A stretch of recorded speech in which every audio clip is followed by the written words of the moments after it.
I'm back.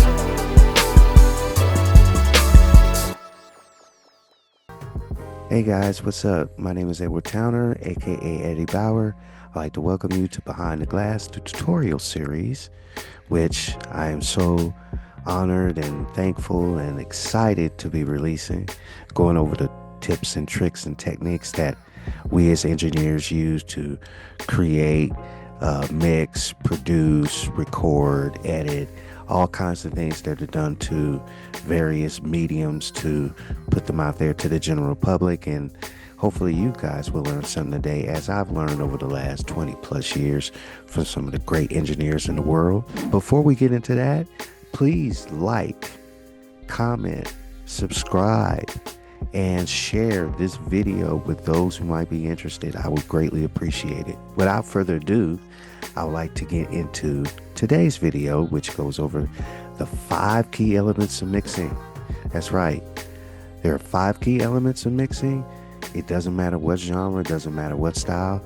I'm going to tell you about them in 5 minutes. Let's go. Okay, quick disclaimer. Please do not save the elements of your production as this: audio, audio, audio. It makes it very, very difficult for guys like me to mix your project.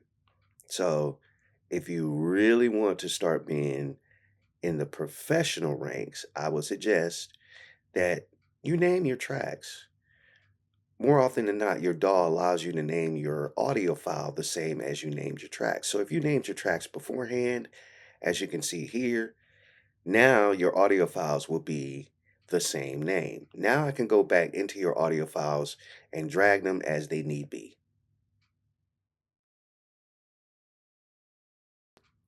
When it comes to balancing levels, I usually start with the clip. So I'm going to take the clip and going to adjust it a little bit.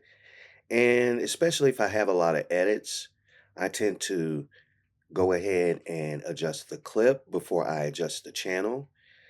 And if I go here to the mix window, here's a little professional tip. Instead of adjusting the fader, add on a trim or a gain plugin to the channel. Now you can adjust the input of that channel without adjusting the output. Now, why would you do that?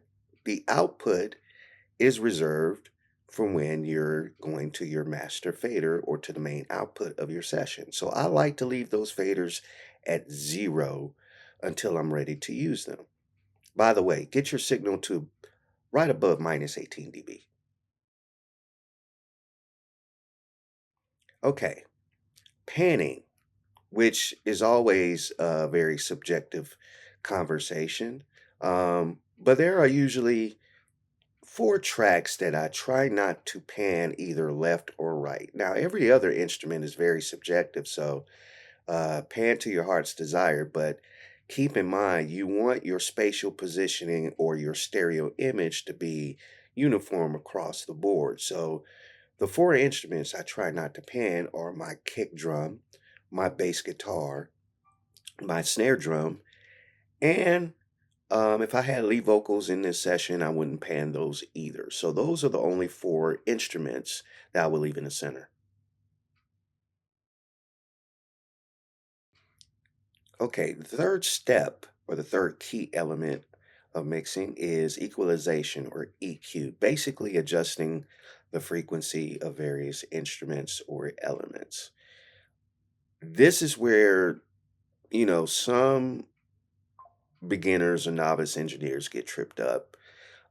They figure they have to EQ everything, and that's not necessary. As you can see, I have a high and a low pass filter selected. Basically, those are cuts. They're not boosts. They're not boosting anything.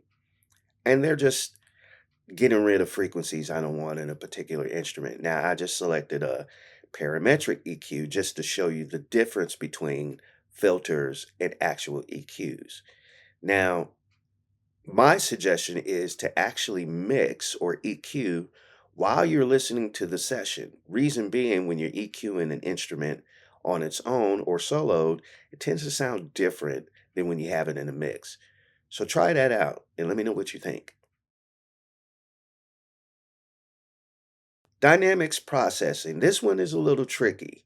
We're talking about compression, limiting, and in some cases, expansion, which involves noise gates.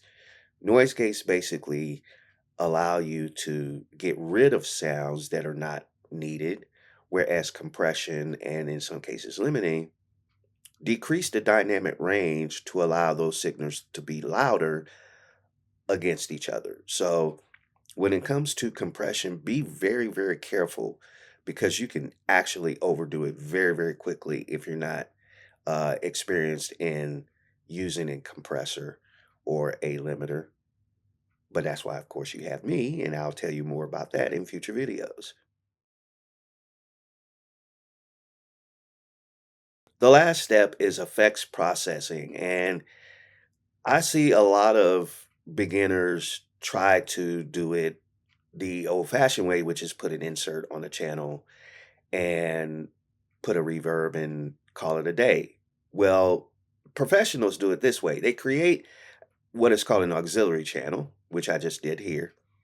And they actually put the insert, in this case, I'm going to put a reverb, select the reverb here, and I'm going to put it on the auxiliary channel. Now, I'm going to go to the input of that auxiliary channel, and I'm going to select a bus. A bus is basically just extra output.